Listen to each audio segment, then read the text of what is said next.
قربانی آپ صلی اللہ علیہ وسلم نے فرمایا کہ حضرت ابراہیم علیہ السلام کی سنت ہے۔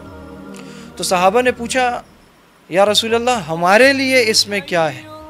تو آپ نے فرمایا لِكُلِّ شَعْرٍ حَسَنَةٌ، ہر بال کے بدلے ایک نیکی ہے۔ اب قربانی کا جانور ذبح ہوا، نیکی کی، اور سارا گوشت اٹھا کے فریج میں،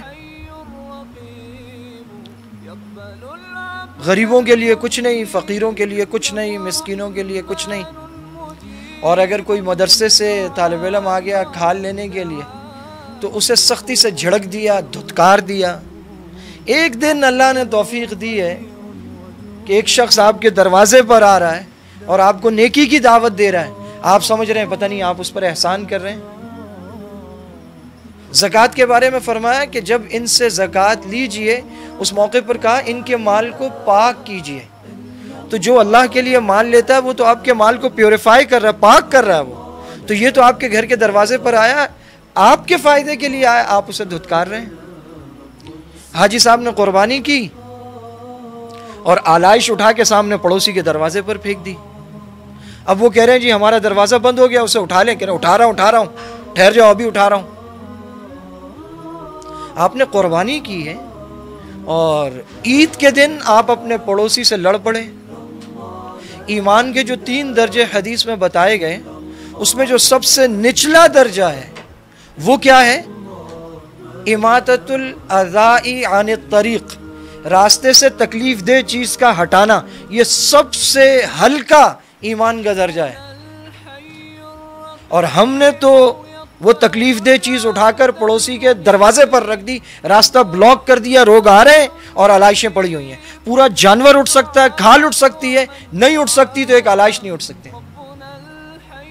عید کے دن اور ہم لوگوں سے لڑ رہے ہیں اور لوگوں کو اذیت دے رہے ہیں۔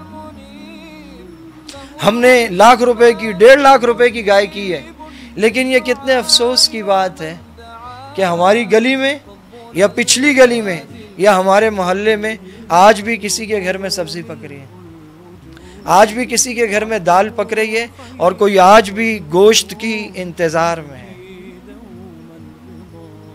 آپ صلی اللہ علیہ وسلم نے فرمایا کہ پڑوسی کے اتنے حقوق اترے اور پڑوسی کے حقوق کے بارے میں اتنی تاکید کی گئی کہ مجھے ایسا لگا کہ مبادا آسمان سے اللہ تعالیٰ یہ حکم اتاریں گے کہ پڑوسی وراثت کے مال میں بھی شریک ہوگا۔ اتنا حق ہے پڑوسی کا، اور ہم نے آلائش اٹھا کے پڑوسی کے دروازے پر رکھ دی، راستہ اس کا بند کر دیا، اور گوشت اٹھا کے فریج میں رکھ لیا، اور ابھی سے سوچا ہوا ہے اس کا ہم کیا بنائیں گے۔ لوگ یہ سوچتے ہیں کہ اگر اپنے بچوں کو نہیں کھلائیں گے، دوسروں کو دے دیں گے تو کیا ہوگا۔ قیامت میں اللہ تعالیٰ کہیں گے انسان سے کہ میں بھوکا تھا تم نے مجھے کھلایا نہیں، میں پیاسا تھا تم نے مجھے پلایا نہیں، تو وہ کہے گا یا اللہ آپ تو احکم الحاکمین ہیں، آپ بھوکے؟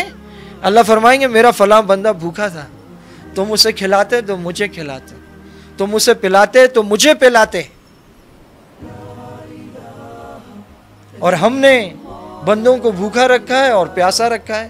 تو جب ہم اپنی اولاد کو کم دیں گے، فقراء اور مساکین کو دیں گے، تو ان کو دیں گے جن کے بارے میں اللہ کہتا ہے مجھے کھلایا، تو یقین رکھیں کہ پھر اللہ تعالیٰ ہماری اولاد کو کھلائیں گے اور ہمیشہ کھلائیں گے۔ اللہ لا الہ الا اللہ ما لنا رب سوا